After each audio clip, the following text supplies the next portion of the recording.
អស់លោកប្រជាពុទ្ធបរិស័ទទាំងឡាយខ្ញុំបវនាធ្លាប់ប្រាប់អស់លោករួចរាល់ហើយថាសូមឲ្យខ្មែរមានម្ចាស់ការលើខ្លួនឯងចេះស្រឡាញ់ជាតិស្រឡាញ់ទឹកដីស្រឡាញ់មាតុប្រទេសយើងរូបកាយម្នាក់កើតឡើងក្នុងទឹកដីនេះតែនឹងបាត់ទៅវិញជាធម្មតាទេប៉ុន្តែមាតុប្រទេសដ៏កំសត់របស់យើងមិនគប្បីបាត់បង់ឡើយកម្ពុជាធ្លាប់មានឈ្មោះជាចក្រភពដ៏ធំល្វឹងល្វើយជាពលរដ្ឋរស់នៅដោយស្នាមញញឹមភាពជឿជាក់លើមគ្គទេសដឹកនាំផុសខ្លួនក្រោយមកក៏ចេះតែរួមតូចទៅព្រោះតែការបែកបាត់សាមគ្គីគ្នាអស់លោកទាំងអស់ស្គាល់ខ្ញុំកណ្ណាអាត្មាភាព3ឆ្នាំហើយពាក្យដែលខ្ញុំកណ្ណាអាត្មាភាពតែងតែនិយាយដដែលហើយជាដដែលទៀតសូមឲ្យខ្មែរចេះរួបរួមសាមគ្គីគ្នាមិនមែនជារឿងចម្លែកទេតែខ្ញុំកណ្ណាអាត្មាភាពតែនិយាយបែបនេះអ្នកខ្លះក៏សន្និដ្ឋានថាព្រះអង្គអាចជាមានញាណពិសេសឯណាដែលអាចដឹងថាតើថ្ងៃមុខស្រុកទេសនឹងកើតកលយុគអីហើយទើបចេះតែនិយាយពាក្យនេះប៉ុន្តែខ្ញុំកណ្ដាលមកភាពសូមជម្រាបចេះជាង700ឆ្នាំហើយដែលខ្មែរមានចម្បាំងជាមួយ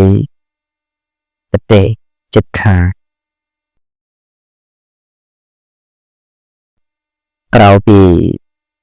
អាណាចក្រអង្គរចុះទុនខ្សោយមក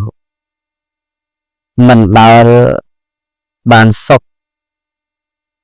20ឬ30ឆ្នាំទេមានដែលសម័យលង្វែកដែលពុគណាព្រះអង្គច័ន្ទរាជាព្រះអង្គលោកមានឥទ្ធិនុភាពខ្លាំងក្លាទើបធ្វើឲ្យសត្រូវខ្លាចមួយរយៈកាលប៉ុន្តែការចិញ្ចឹមចិត្តចង់បានទឹកដីរបស់យើងនេះគឺមិនដែលបាត់ទេជាពលគំនិតរបស់គេទេពួកប្រទេសកម្ពុជាមានទឹកដីដែលល្អពិសិដ្ឋដូចជាទេវតាប្រទាន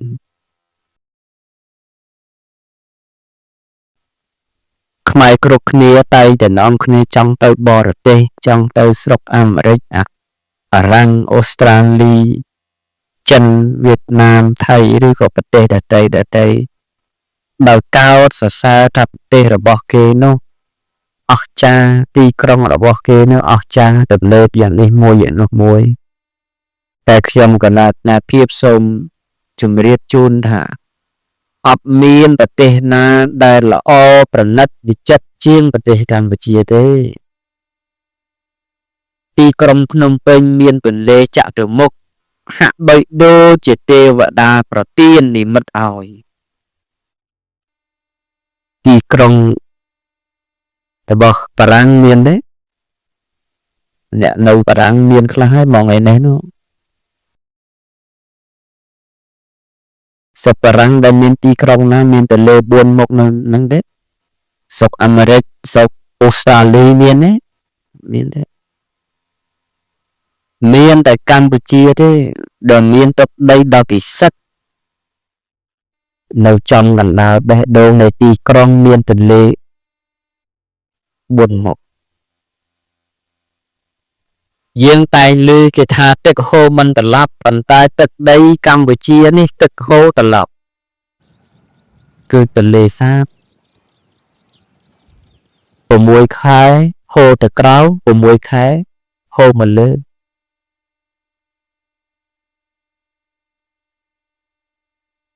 គេចង់បានប្រទេសយើងព្រោះប្រទេសយើងមានគោលផលដ៏ពិសិដ្ឋគឺបឹងទន្លេសាបមិនខុសគេដែលសៀមគេពង្រៀនកូនចៅគេថាខ្មែរជាទឹកដីរបស់គេ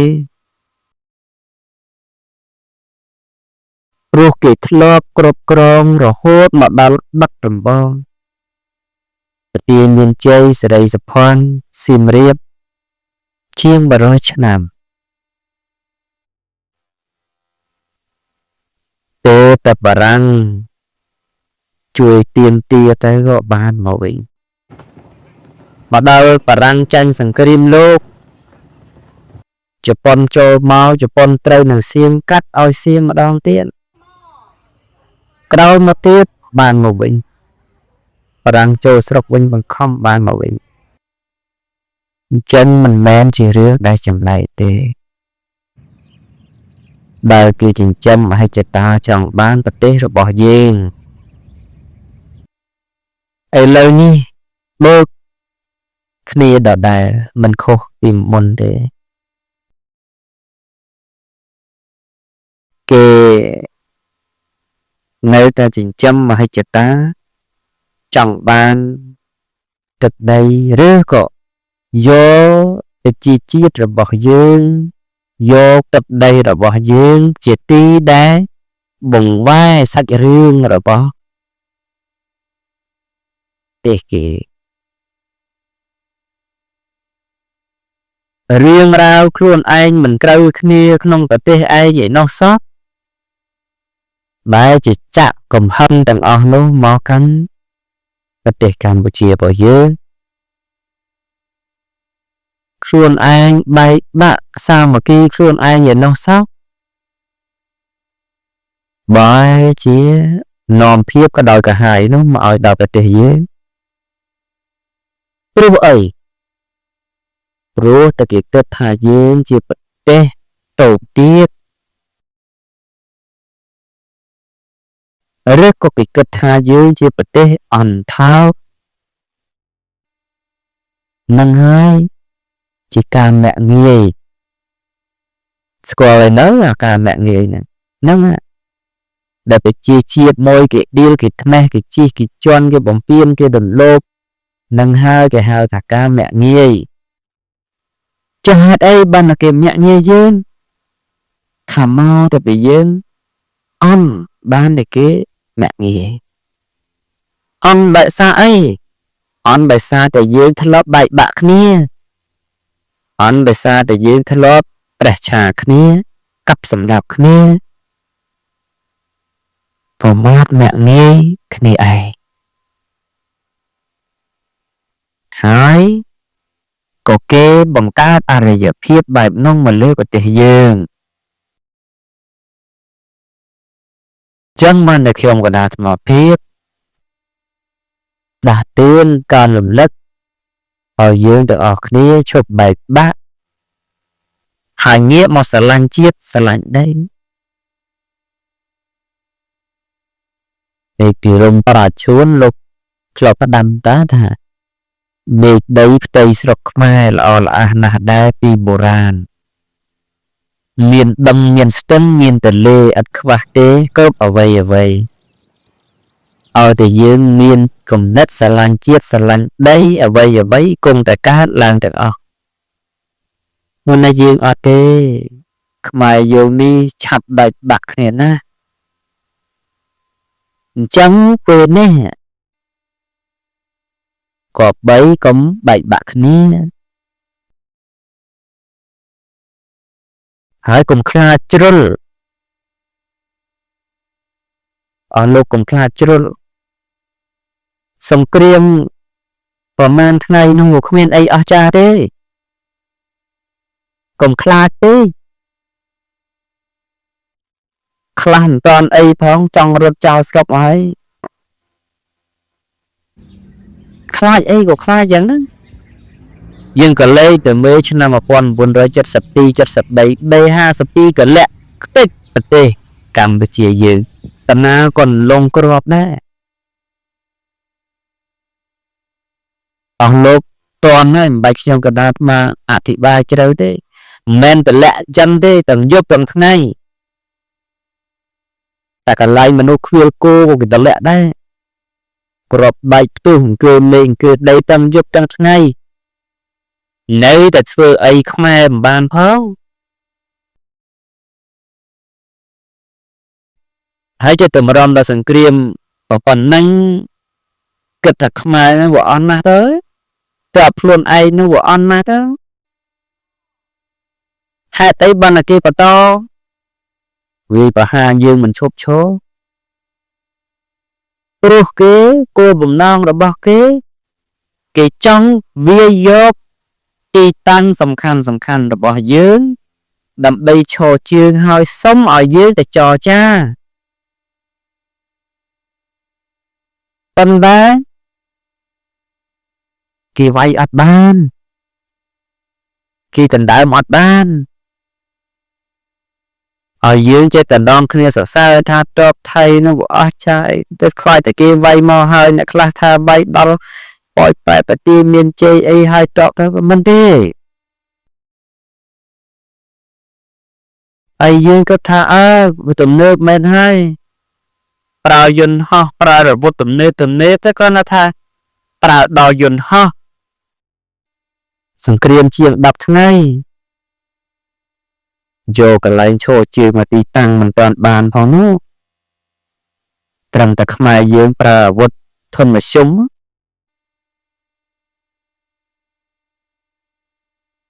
ខ្មែរមិនមែនអន់ទេប៉ុន្តែអន់គឺថាគំនិតខ្មែរដែលអត់ជឿទុកចិត្តខ្មែរគ្នាឯង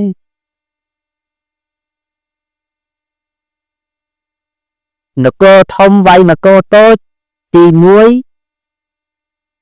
គេឃើញថានគរនោះខ្សោយហើយទី2គេគិតថានគរនោះនឹងខ្លាំងមានតែពីរហេតុហ្នឹងទេពេលណាយើងខ្សោយក៏គេព្យាយាមលើកតបាក់ដើម្បីយកទឹកដីរបស់យើង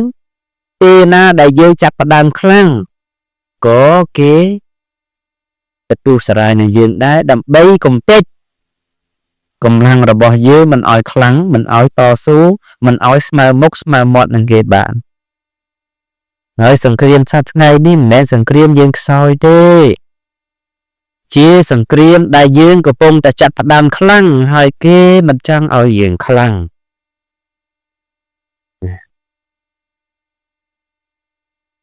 គេចង់ឲ្យយើងបាក់ដៃដូចទសវត្សមុនយ៉ារាប់ចាំពីឆ្នាំ1969-70យើងចាប់ផ្ដើមបែកឃ្លាជាបកជាពួកជាខ្មែរក្រហមខ្មែរខៀវខ្មែរសេរីខ្មែរអ៊ីស្រា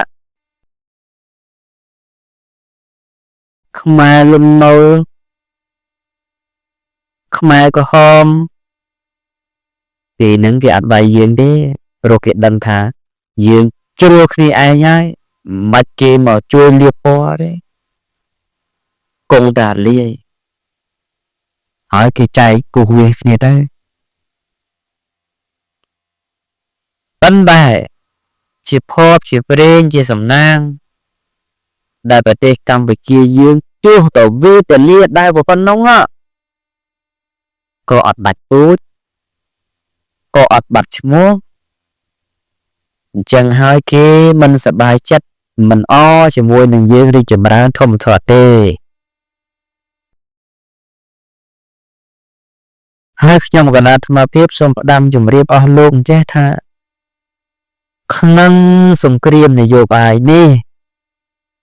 អត់មានមិត្តអត់មានសត្រូវច្បាស់លាស់ទេមានតែផលប្រយោជន៍រៀងខ្លួន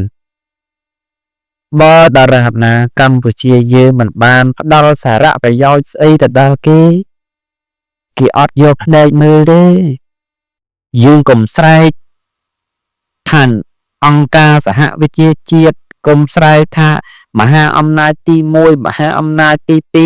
2គេជួយយើងតើតែយើងនឹងមានប្រយោជន៍ឲ្យគេបានគេជួយដែលខ្មែរដាក់ពាក្យថាអន្តរជាតិនឹងវាអំពីមុខស្រេចទៅហើយ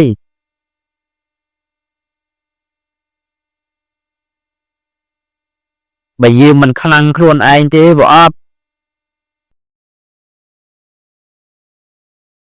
បើគ្មានដីរស់នៅទេគ្មានដីឲ្យកូនចៅយើងក្រោយរស់ទេតែផ្ញើខ្លួននឹងគេហើយ ឈ្មោះប្រទេសគេហើយអញ្ចឹងវាធ្វើម៉េចក៏តយើងខ្លាំងហើយចង់សំសឹកគេនឹងល្មិចទៅជាគេទៅដាក់បដាសាគេអត់ប្រើរបស់នឹងមកធ្វើការទេអាវុធទី1ទីនេះ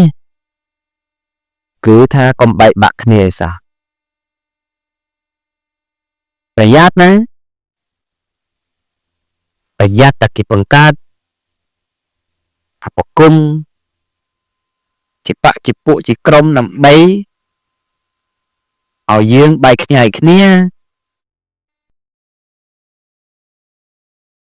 ហើយធ្វើម៉េចជឿជាក់លើខ្មែរគ្នាឯង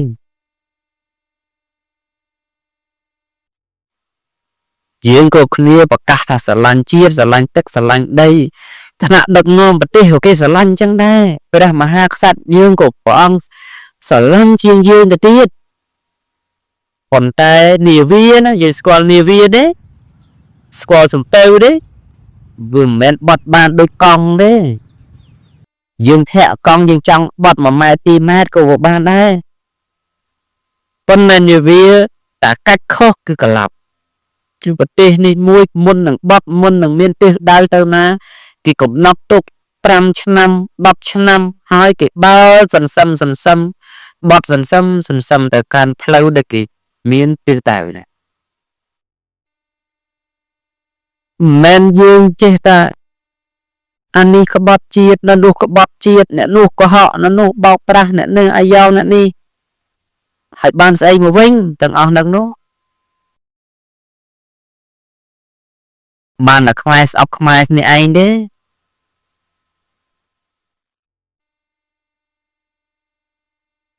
អូខ្មែរយើងវាទៅជាសច្រើនចំនួនមកបានលើពាក្យមួយដែលខ្មែរយើងប្រើកាលពីប្រមាណពី3ទសវត្សរ៍មុន4ទសវត្សរ៍មុនថាអីខ្លួនខ្មែរក្បាលយួនអីនេះពាក្យអស់ហ្នឹងសតតែពាក្យខ្មែរបង្កើតដើម្បីđểសម្លាប់ខ្មែរនេះឯងហើយយើងជាចោទថាវាជាមនោគមថាអ្នកណាមិនសំខាន់ទេបើណែសំខាន់សួរថាអ្នកណាអ្នកអូសខ្មែរទៅកាប់ក្នុងរណ្ដៅទៅវាយទម្លាក់រណ្ដៅគឺខ្មែរអញ្ចឹងខ្មែរយើងនេះបើមិនភ្ញាក់រលឹកទេគឺថាមិនសល់អីទេហើយស្នេហាជាតិនេះណាត្រូវទៅនៅជាមួយជាតិមិនមែនស្នេហាជាតិនាំគ្នារត់ចេញពីជាតិទេតែជួយស្អីបានបើទៅផុតហើយណាវានៅតែក្រាញរងាលនៅជាមួយជាតិនឹងបានតែសង្ឃឹមតែជាតិនឹងអាចរស់អាចរៀនអាចសល់ភពផែនដែនដីឲ្យកូននៃចៅយើងបាននៅបន្ត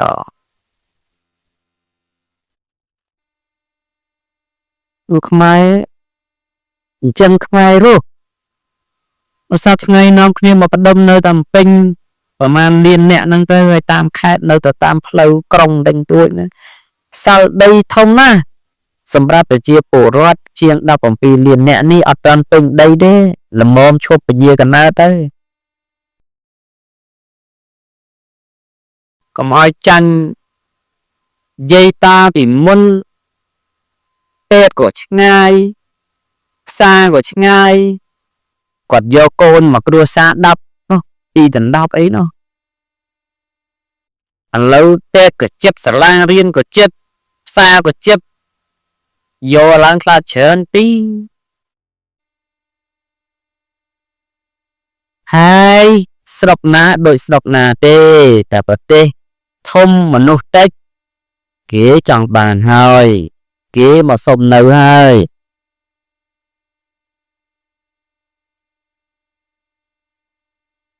ថាពីដើមអង្គការអីអង្គការ UNICEF អីគេមកប្រាប់មកបង្រៀនថាមកពីការនោះយើងវាក្រមកឥឡូវក្រស្អីទៀតម្នាក់ហូបកាទៀវសពថ្ងៃហូប ឆ្ងាញ់សម្រាប់ស្រួលមានឡានមានម៉ូតូជិះសឹងឲ្យគ្រប់ផ្ទះតែវាមិនដាក់រហូតដល់អត់អង្គឲ្យកូនពិសាទេឲ្យហូបទេយើងត្រូវទៅបង្កើតធនធានមនុស្សឡើងវិញតែគ្នាច្រើនឈ្នះហើយខាងកើតជិត100ខាងកើតដល់100លានខាងលិចជា70លាន80លានហើយកដាលជាង10លានមិនខុសគេប្រហែលដល់វាមិនខុសទេដែលគេ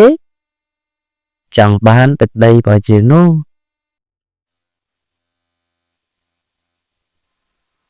ហើយទីណាមិនដឹងទេបើខ្ញុំកណាដល់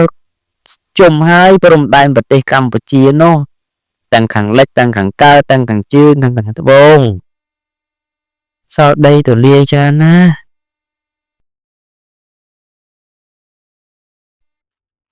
ជាពលរដ្ឋខ្មែរមានប្រមាណអ្នកដែលស្គាល់ព្រំដែនខ្លួនឯងអស់ច្បាស់នោះអត់ទាន់ទេ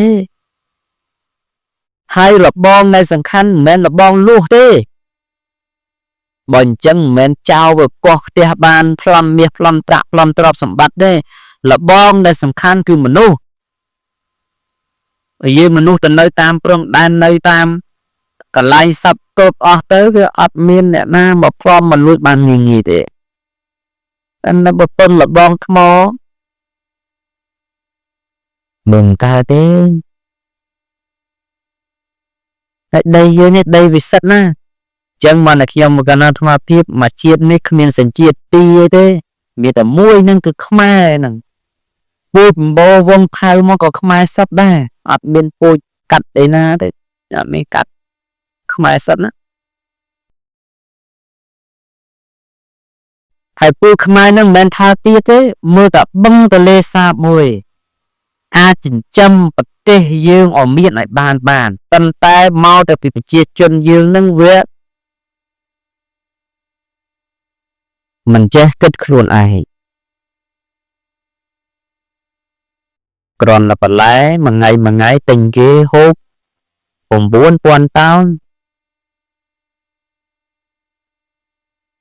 ថាប់អ្នកភ្នំពេញទៅអត់ដីដាំតែអ្នកស្រុកស្រែអំណាស់ក៏ក្បាលដី10ម៉ែត្របដោយ20ដែរគ្រាន់តែមកទេសមកដើមគ្រាន់តែញិតតែដីចាក់ទៅទឹកបាយក៏រស់ដែរ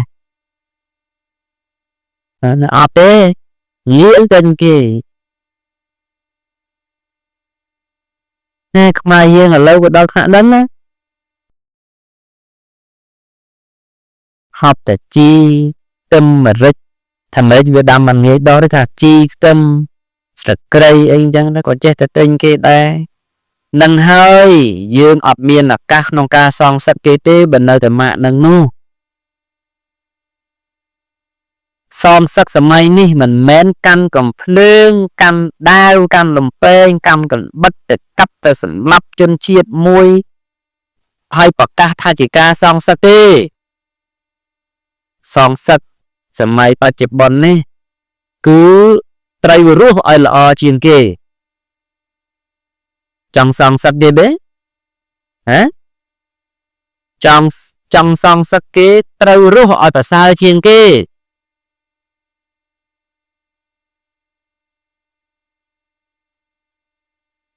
នឹងគឺការសងសឹកដ៏ល្អ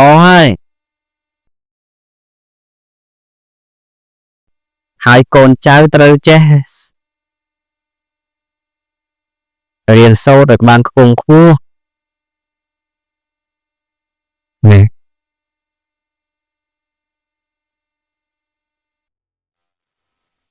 កុំឲ្យចាប់បាប់ពីមិនទាន់នាំគ្នារត់រត់តាផ្លូវខុសនោះយើងគឺថាត្រូវខំមិនមែនទេណាតែមិនខំទេមិនដឹងយើងនៅមក100ឆ្នាំទៀតអត់ទេទឹកដីយើងនេះសប្ងៃយើងថាមានមិត្តណាតែខ្ញុំកណានិយាយមិញហើយក្នុងជីវិតក្នុងពិភពនយោបាយរបស់សកលលោកនេះអត់មានមិត្តអត់មានសត្រូវច្បាស់លាស់ទេត្រូវតែពីផលប្រយោជន៍ កាលណាយើងមិនមានផលប្រយោជន៍ឲ្យគេទេគេមិនយកភ្នែកមកមើលទេបើទូទៅគេឃើញក៏គ្រាន់បានត្រឹមតែឃើញគេជួយអីយើងបានទេណាមានតែយើងជួយខ្លួនឯងយើងខ្លាំងខ្លួនឯងហើយយើងត្រូវប្រឹងប្រែងខ្ញុំកណាធ្លាប់និយាយអស់ហើយអារឿងយើងចូលចិត្តប្រើរបស់ផុសគេប្រើតំណែងអីផុសគេនេះនិយាយមកប្រាប់រួចមុនអស់ទៅហើយមកដល់ថ្ងៃនេះគ្មានអ្វីនិយាយទេតែតែពេលរំលឹកដាស់តឿនជាថ្មី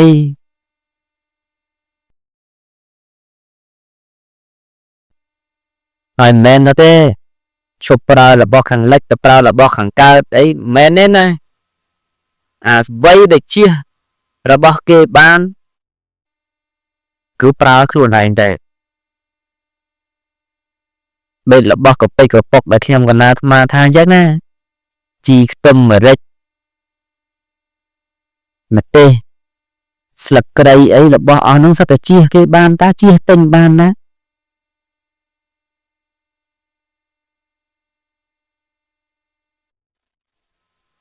ដាំដុះខ្លួនឯងទៅប្រើខ្លួនឯងដែរ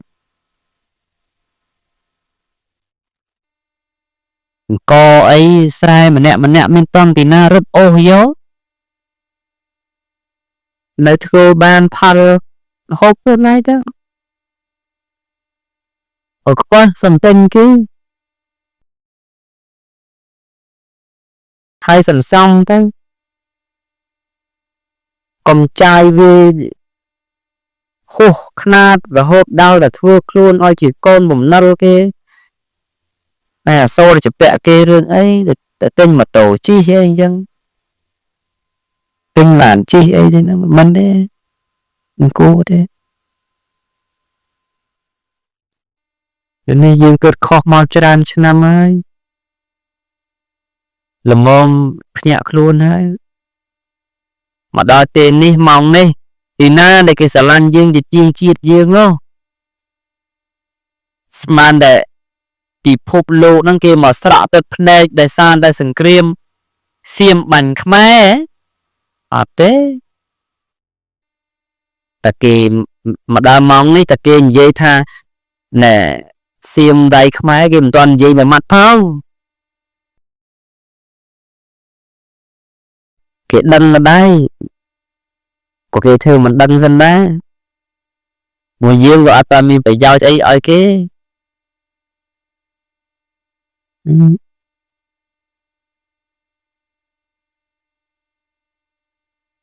ហើយវត្តដាក់របស់លោកនេះគឺត្រីធំស៊ីត្រីតូចជារឿងធម្មតាហើយបន្តត្រីតូចនឹងមានអីពិសេសដែលអាចការពារខ្លួនបានអានឹងបានតែជាផុតយើងទៅសាមគ្គីគ្នាណាប្រជាជនយើងបាច់ជាងគេក៏ពិតមែនប៉ុន្តែគេដែលមកវាយយើងនេះមិនមែនគេសាមគ្គីគ្នាទេគេកំពុងតែបែកបាក់គ្នាគេវាមាន2 3តាក់មាន3ពួកបរិជាគេផ្សេងទៅរដ្ឋមន្ត្រីគេផ្សេងទៅយោធាគេផ្សេងទៅប្រជាពលរដ្ឋគេផ្សេងទៅអញ្ចឹងគេមិនអស់ចាទេប៉ុន្តែយើងនេះអ្នកដែលរងគ្រោះនេះកុំអោយបែកជា2 3តាក់ដូចគេដែរគោរពជាតាមការដឹកនាំរក្សាជំហររបស់ខ្លួនណាសង្គ្រាមប្រទេសនិងប្រទេសចេះរត់មកពីនោះមកដល់នេះមានអ្នកគេជួយទំនប់បំរុងស្បៀងអាហារហូបចុកស្នាក់នៅចុះកាលដែលសង្គ្រាមស៊ីវិល75នោះមានពីណាគេទៅយកអង្គឲ្យយើងនេះនៅចលះពីភ្នំពេញទៅបាត់ដំបងដើរហើយខែប្រាំងផងងាប់តាមផ្លូវខ្លះដោយសារអត់ទឹកផឹកអីនោះមិនទេ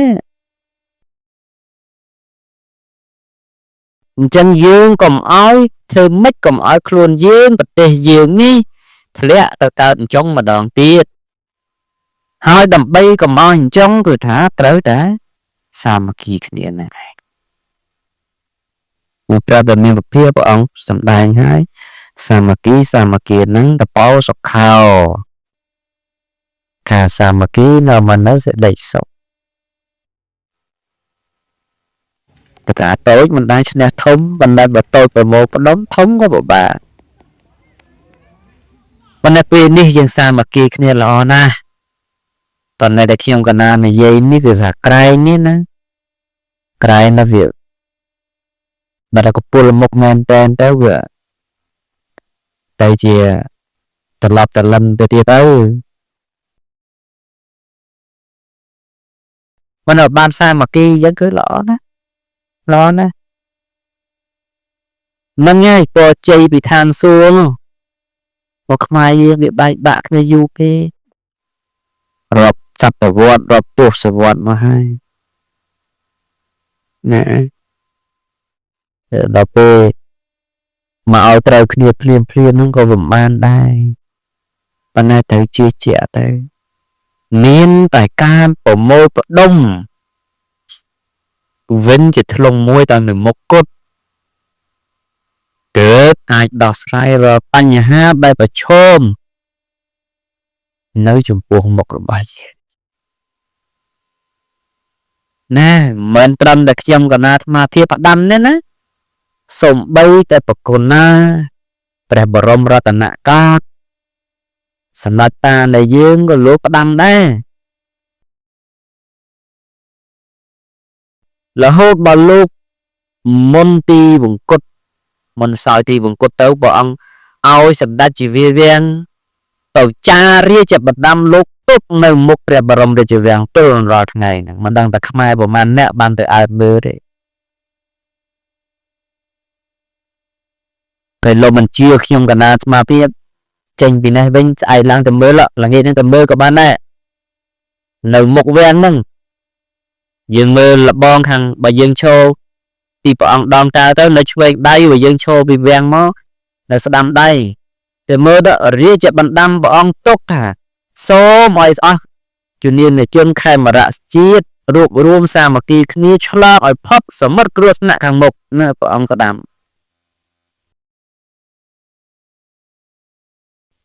ចាំទុកហ្នឹងមិនលោកមិនដឹងទេថាយើងនឹងកើតអីទៅមុខទៀត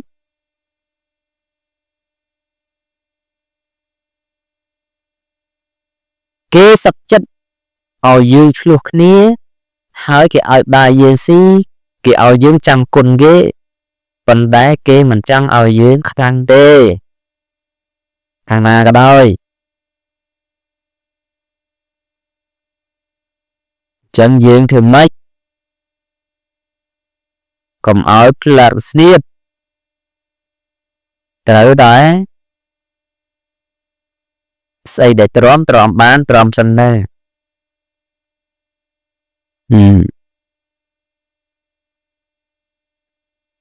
ដូចសង្គ្រាមសប្តាហ៍ថ្ងៃអញ្ចឹងគេវាយ10យើងតតែមួយអីទេ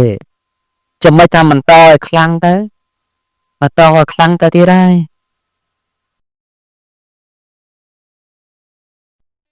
គេអាងតែយើងតដៃខ្លាំងណាអាងតែគេ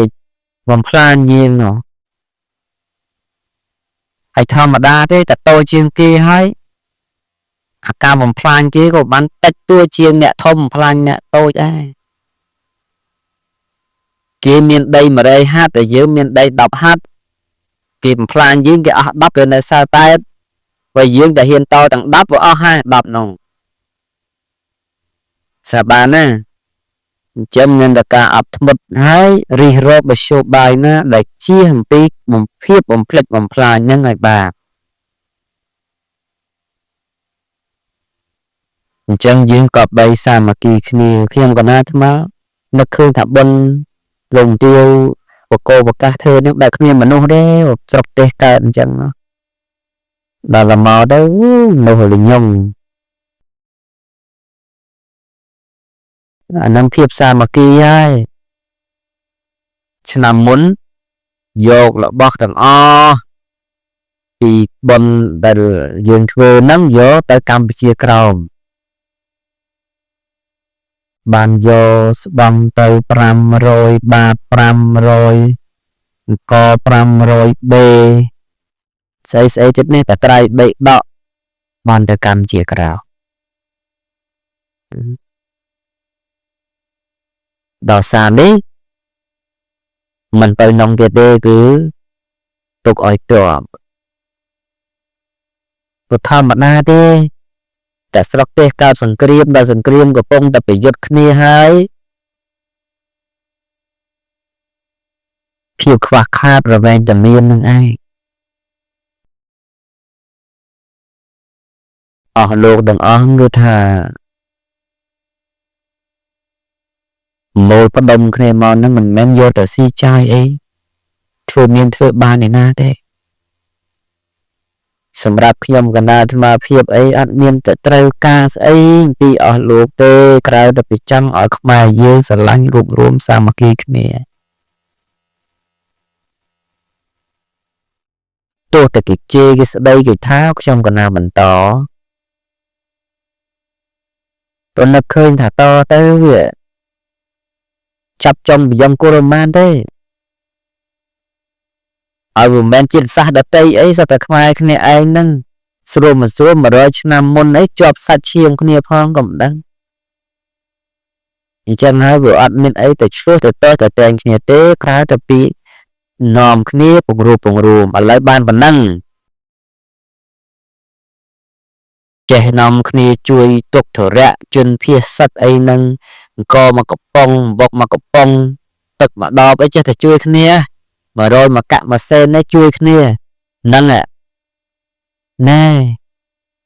ខ្សិតបន្តិចចាបើគុំប៉ុណ្ណឹងរាប់ដឹងអស់លុយប៉ុណ្ណាទេសប្តាហ៍ថ្ងៃជនភៀសសិតជាង400,000នាក់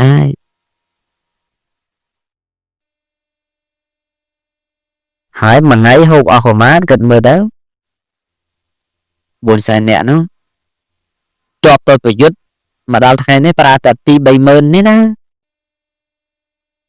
មួយថ្ងៃចាំទៅ2-30000នេះបណ្ដអ្នករត់ចោលផ្ទះណាមួយថ្ងៃជាង400,000នាក់ជាង120,000គ្រួសារហើយណាបើគុំមកយើងសាមគ្គីគ្នាជួយប៉ុណ្ណឹងមិនដឹងរត់ចាយវិញមួយថ្ងៃប៉ុន្មានទេលើបាយលើបន្តិចជាភាសាណាប៉ុន្តែបើតែយើងជួយគ្នាទៅរដ្ឋមានស្មារតីទំនប់បំរុងថវិកាទាំងអស់ទៅយោធាចឹងកម្លាំងកបមានស្មារតីប្រយុទ្ធក្នុងការការពារដែលអធិបតេយ្យភាពបូរណភាពទឹកដីឯកភាពរបស់យើងនេះហើយយើងចេះតែបន្តចាំជួយគ្នាហ្នឹងដែរជួយគ្នាណាតាជួយប៉ុណ្ណឹងវាក្រយើងទេថាមិនក្រទេបើតែវាអស់ខ្លះហើយប៉ុន្មានប៉ុន្តែក្រែងទ្រព្យសម្បត្តិទាំងអស់ហ្នឹងយើងរកមកសម្រាប់ចាយវាពេលដែលចាំបាច់ឥឡូវចាំបាច់ហើយបើទុកឲ្យដាច់ពោះស្លាប់ពីណាស្លាប់ពូជយើងហ្នឹងស្លាប់បើទុកឲ្យវិនាសពីណាវិនាសពូជយើងហ្នឹងវិនាស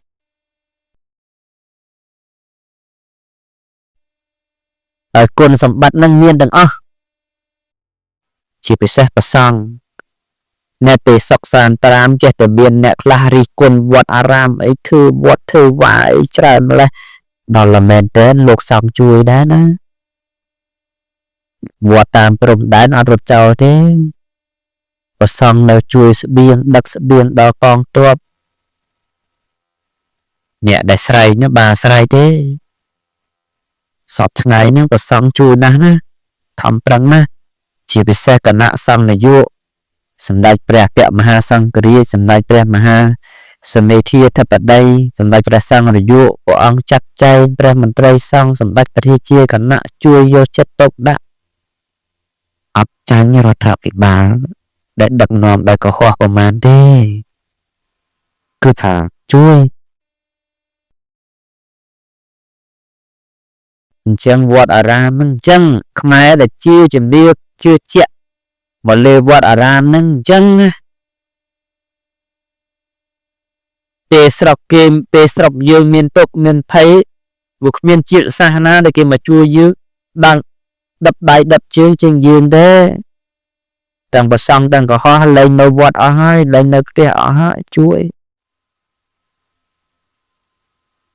ប៉ុន្តែអ្នកថាបានថាអញ្ចឹងវាមានអស់លុយអីថានោះថាមិនទៅបានលុយទៅទៀតបានតែខំថាបែបហើយយើងអ្នកជួយនេះកុំបាក់ទឹកចិត្តកុំស្លប់ស្មារតី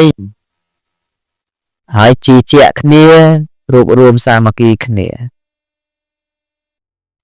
ណែរួបរวมសាមគ្គីគ្នាមិនបាត់ពីណាដឹងទេមិនបាត់ចង់អួតទេត្រឹមតែយើងដឹងទៅបានហើយឥឡូវបើគេដឹងហើយខ្លួនយើងមិនដឹងក៏វាមិនក្រាន់បានដែរតើតែយើងខ្លួនយើងនេះដឹងខ្លួនឯងជឿជាក់ខ្លួនឯងនរណាមិនដឹងរឿងខុសគេព្រោះយើងកើតមកមិនមែនសម្រាប់ឲ្យគេដឹងទេជីវិតយើងនឹងមិនមែនតែពឹងផ្អែកទៅលើការអួតការបង្ហាញគេថាអញធ្វើបានប៉ុណ្ណេះប៉ុណ្ណោះអីកុំបង្ហាញក៏បង្ហាញទៅប៉ុន្តែបង្ហាញក្នុងក្របខ័ណ្ឌណាមួយបានហើយកុំរហូតដល់ផ្ញើជោគវាសនារបស់ខ្លួនអីទៅឲ្យគេដឹងទេវាអត់ល្អទេចឹងបានខ្ញុំកណាស្មានលើកទឹកចិត្តឲ្យអស់ជំនាញជនក្នុងកម្ពុជាទេសណាដែលមានឈាមជ័រជាខេមរៈសក្យបុត្រណាខេមរៈបុត្រខេមរៈជាតិណាគឺថាក្នុងតំណែងណាក៏ដោយការពារទឹកដីខ្លួនឯងឲ្យបានហើយដើម្បីការពារបានត្រូវការពារសាមគ្គីភាពឲ្យបានកុំបោះបង់គ្នាចោលកុំបែកបាក់គ្នាចោលនឹងមុខទាំងអស់ហ្នឹងសិតតែខ្មែរហើយប៉ុន្តែសួរតែយើងអង្គុយក្នុងទីនេះបានណាត្រូវពលីជីវិតយុទ្ធជនយើងប្រមាណអ្នកដែរ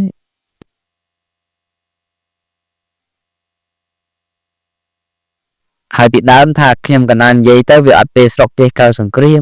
ឥឡូវស្រុកកំពុងមកកើតសង្គ្រាមវាលែងផ្ទុះអាវុធដែរមិនមែនចំនួនព្រំដែនទេបើជាសង្គ្រាមកូនកាត់ហើយរាល់ថ្ងៃនោះក៏គេបាញ់ប្រហារគេអត់បានគិតលើស្ពានហេតារចនាសម្ព័ន្ធ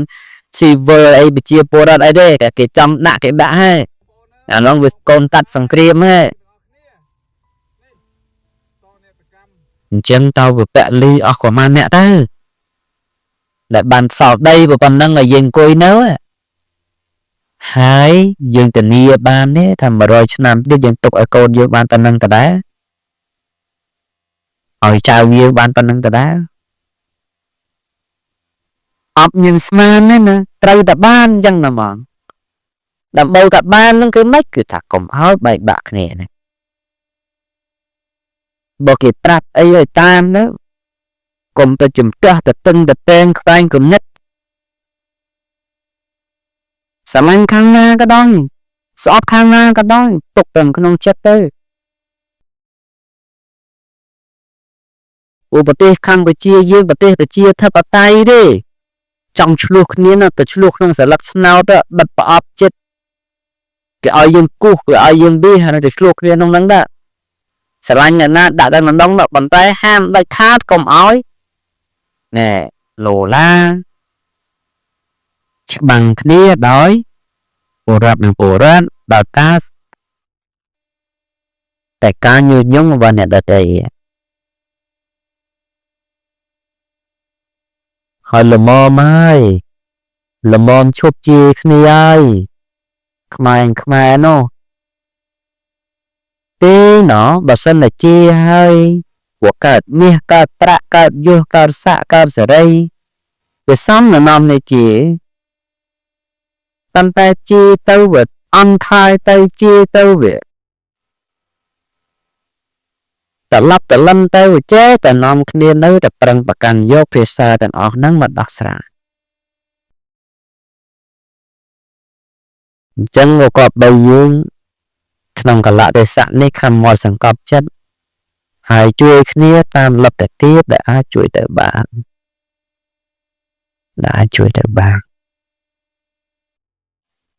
ដែលជាសពថ្ងៃ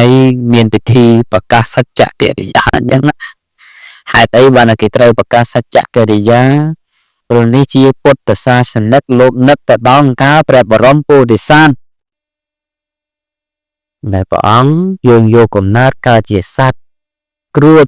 ឬក៏កើតជាសត្វណាមួយឬក៏កើតជាមនុស្សទេវតាណាទេដែលមានភ័យបៀតបៀនព្រះអង្គតែងប្រកាសស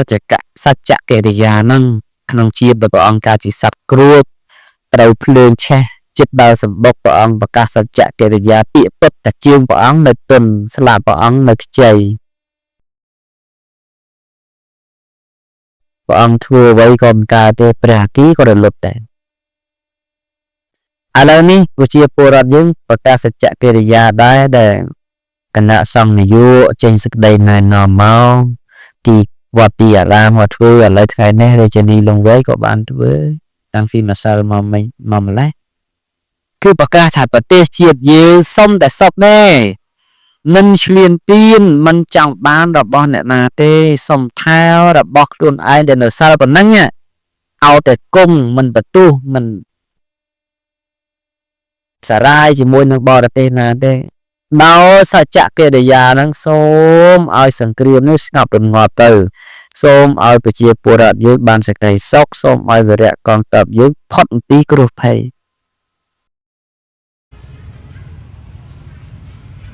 មកដល់ថ្ងៃនេះមិនដឹងថាយើងពលីទៅប្រមាណអ្នកទៅហើយបន្តទៀតតើមានអ្នកប្រមាណអ្នកទៀតទៅត្រូវពលីទៀតអ្នកនំជាអ្នកណាកូនយើងចៅយើងបងប្អូនយើងជនរួមជាតិយើងនៅទីនេះអង្គុយសើចសប្បាយបានតែគេនៅទីនោះគេយកខ្លួនទៅប្រាំងក្របតើគេមិនស្នេហាជាតិជាងយើងដែរមិនគេអត់ចេះទៅជាគ្នាប្រហោះគ្នាហែកហួសគ្នាតាម Facebook តាមទូរស័ព្ទអីទេគេអត់លេខមិនស្រួលហូបមិនឆ្ងាញ់នៅដោយភ័យខ្លាចគេចូលរករៀនស្រៀនពៀនតែអស់នោះគេមិនស្រឡាញ់ជាតិទេអានេះគេមិនចេះហែកហួរគ្នាមិនចេះញុះញង់គ្នាអញ្ចឹងយើងទាំងអស់គ្នាជាខេមរៈជាតិនេះកុំប្រកាន់យកចរិតញុះញង់សោកសៀចាក់ដោតបំបែកបំបាក់គ្នាយកមកធ្វើជាគោលបើយើងមិនតែប្រកាន់ទង្វើបែបហ្នឹងយកមកទេយើងនឹងហើយជន់ក្បត់ជាតិនោះមិនបាច់រយណាឆ្ងាយទេប្រទេសជាតិយើងនេះបើយើងមិនបានសងគុណអីទេសូមកុំឲ្យតែនាំភាពក្តៅក្រហាយឲ្យទឹកដីប្រជាជាតិរបស់យើងទៅបានហើយបើយើងមិននាំសេរីសួស្តីមិននាំស្អីមកឲ្យដល់ជាតិហើយបែរជាខំខ្នងគ្នាបន្ទុះសារាយទៀតសួរថាយើងនឹងជាស្អីយើងនឹងមិនជាដង្កូវសង្គមមកទេណែមិនមែនមិនចឹងហើយជាតិរីកចម្រើននេះគេមិនដែលជាផ្ទិតផ្ដាសាគ្នាញុះញង់សោកសៀតឌីហ្វ័រគ្នាធ្វើឲ្យប្រទេសរីកចម្រើនអត់ទេអត់មានទេអត់ដែរនួនតែភាពសាមគ្គីមុខគត់វិញជាធ្លុំមួយមុខគត់ដែលអាចរក្សាការពារដែលអធិបតេយ្យភាពរបស់យើងបរណភាពទឹកដីជាតិសាសនាព្រះមហាក្សត្រយើងបានទេវផ្សំតម្លៃដែលវីរៈបុរសជាតិរបស់យើងគាត់អាចលះបង់ឈាមសាច់របស់គាត់នោះទៅសំតម្លៃហើយបើយើងមិនអញ្ចឹងទេគាត់ឯនោះវាបិទភ្នែកមិនចិត្តទេ ខំការពារដីមកចង្អាមកលីមិនឲ្យបាត់ផងមិនបែបប្រជាពលរដ្ឋនាំគ្នាឆ្លោះទៅតែងខ្វែងកំណត់គ្នាបែកបាក់ជាតជាពួកជាក្រុមមនុស្សគាត់បិទភ្នែកមិនចិត្តទេចាំដើម្បីឲ្យគាត់បិទភ្នែកចិត្តគឺថាសំដង្លៃនៃការពលីរបស់វីរៈកងទ័ពគ្រប់ចំនួនទាំងអស់ក៏បីតែយើងត្រូវរក្សាសាមគ្គីភាពគ្នាបាទនៅប៉ុណ្្នឹងទៅចោះមិនវែងឆ្ងាយអីទេព្រោះពាក្យទាំងអស់និយាយទៅវិលទៅវិលមកគឺថាមានតែប៉ុណ្្នឹងបើនិយាយធ្វើប៉ុណ្្នឹងបានហើយគឺអាត្មាធានាថា100-200ឆ្នាំទៅមុខនៅតែមានជនជាតិខ្មែររស់នៅលើដីនឹងអញ្ចឹងជាម្ចាស់ប្រទេសអញ្ចឹង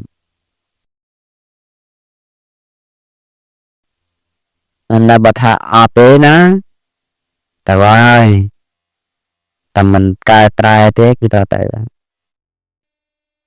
អញ្ចឹងគឺថាយើងពេលនេះប្រកាសសច្ចកិរិយាហើយ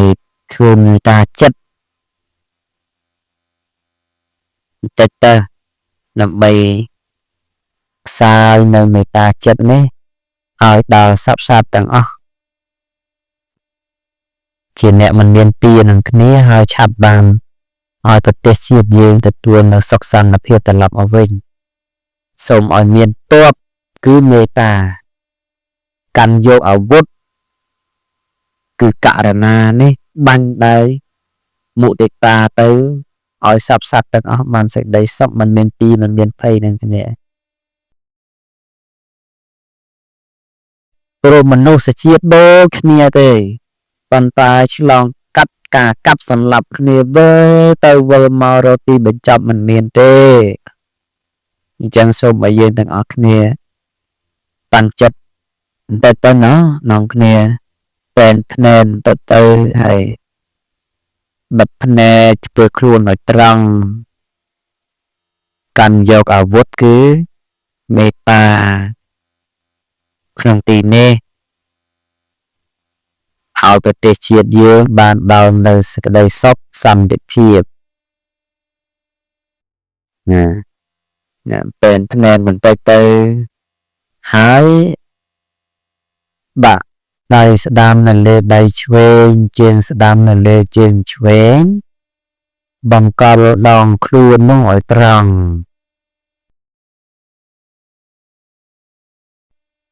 ហើយអធិដ្ឋានថាបិទភ្នែកទៅហើយអធិដ្ឋានថាបើគុណានុភាពនៃព្រះរតនត្រ័យមានពុទ្ធានុភាពជាប្រធានធម្មានុភាពសង្ឃានុភាពទេពរក្សាព្រះនគរទេពរក្សាស្វេតឆ័ត្រជាទេវតាមានស័ក្តិមានយសក្នុងព្រះនគរនេះសូមអនុមោទនានៅអាវុធគឺមេត្តារបស់យើងរាល់គ្នាក្នុងវេលាឱកាសនេះបានទៅនៅគ្រាប់គឺករុណាបានសាយទៅនៅមុទិតាសូមឲ្យព្រះនគរកម្ពុជាកន្លងបងទុក្ខកន្លងបងភ័យរាល់សត្រូវជាបច្ចាមិត្តឯណាដែលកំពុងតែទន្ទ្រានឈ្លានពានផែនដីរបស់យើងក្នុងវេលាឱកាសនេះសូមឲ្យខ្លោចខ្លាចហើយលែងហ៊ានប្រទោសសារាយបន្តទៅទៀតដោយមេត្តាភាវនាក្នុងទីនេះសូមឲ្យទេវានុភាពទាំងឡាយមានអានុភាពពិតប្រាកដឈុតឆាប់តាមបំណង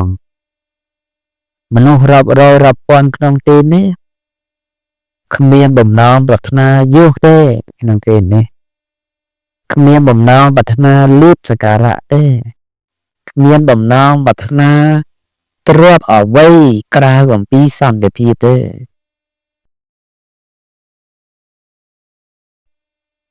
គ្រប់គ្នា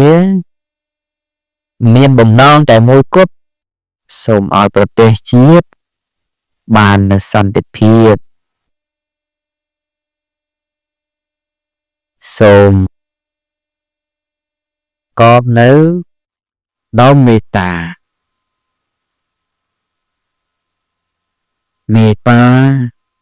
ឲ្យកម្ចាត់បង់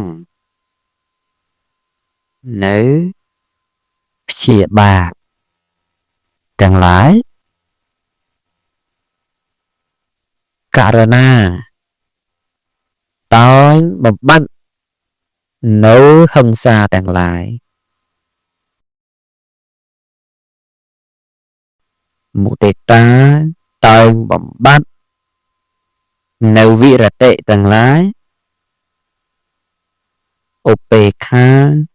តែលះបង់នៅរាគៈនិមិត្តទាំងឡាយចឹងបំណងរបស់យើងទាំងអស់គ្នាក្នុងទីនេះ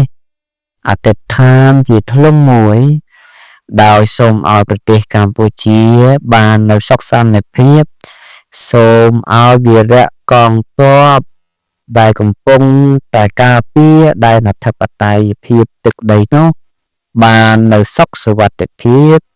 សូមឲ្យកងទ័ពយុទ្ធជនយុទ្ធមិត្តអ្នកដែលពលីក្នុងភ្លើងសង្គ្រាមទាំងអំបាលមាននោះសូមទៅកើតក្នុងសុគតិភពដោយបុណ្យរបស់យើងក្នុងវេលាឱកាសនេះសូមឲ្យយើងតាំងចិត្តឲ្យស្ងប់ហើយបញ្ជូនមេត្តាចិត្តនឹងក្នុងរយៈកាល3នាទី